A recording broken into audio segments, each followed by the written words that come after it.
some classic casseroles. I'm going to make a tuna casserole and a roast chicken casserole. In each bowl, I'm starting with similar mise en place: a leek, some shallots or onion, some celery, and some carrot and fresh thyme.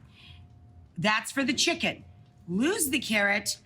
In this dish, we just have some shallots or onions, some garlic, no garlic in chicken, only in tuna. We have some celery and a leek.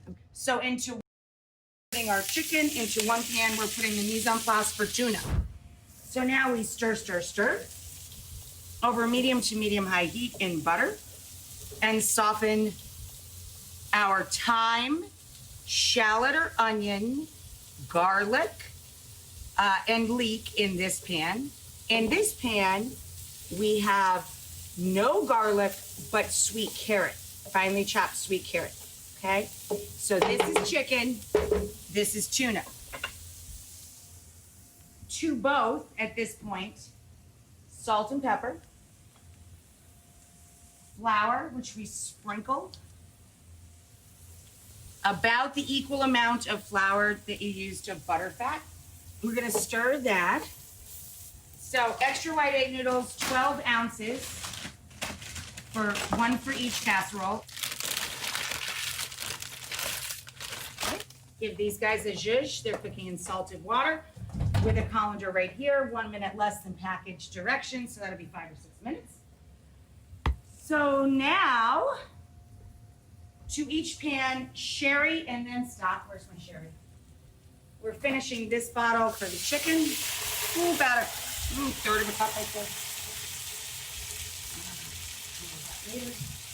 And we're starting to do one for the tuna. Tuna, you could also use white vermouth, is very nice also, with tuna or any fish-based sauce or dish. Give that a little stir. That's dry sherry, Fino sherry. Okay. Now to both pans, about 1.5 cups of vegetable or chicken stock. To both pans, about 1.5 cups of half and half.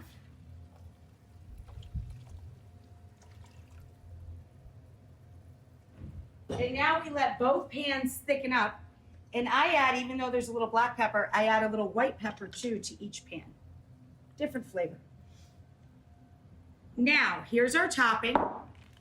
To our tuna pan, we're gonna add 2 cans in water of whole-caught sustainable tuna, 12 ounces total, and I break it up simply with a fork. And I brighten it with a little squirt of lemon juice over each can. I added the 2 cans of tuna, the light splash of lemon juice, and the defrosted, frozen, cooked, sliced mushroom.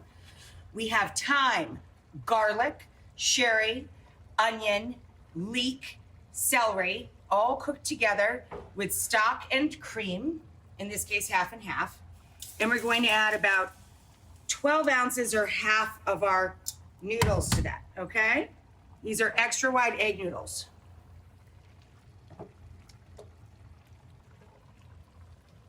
We're going to combine that.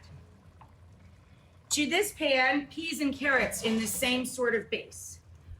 Thickened flour, butter, sherry, stock, half and half. That's what's going on in here, with 3 cups of pulled poached roast or rotisserie chicken, and of course our peas and carrots. And casseroles this time of year are so perfect, but these are great casseroles to have on hand. You can cool them to room temperature and freeze them and bake them off whenever you need them. So I'm gonna transfer them and then brown them in the oven with your crunchy topping, which is Parmigiano Reggiano, Parm cheese, parsley, and any crushed cracker or panko or breadcrumb of your choice. This is classic tuna casserole, and these are twin chicken casseroles. I just added dill and chive because I had it in the fridge, but any green herb you like on top of that. And then if you want to go really nuts, the crispy onions. What?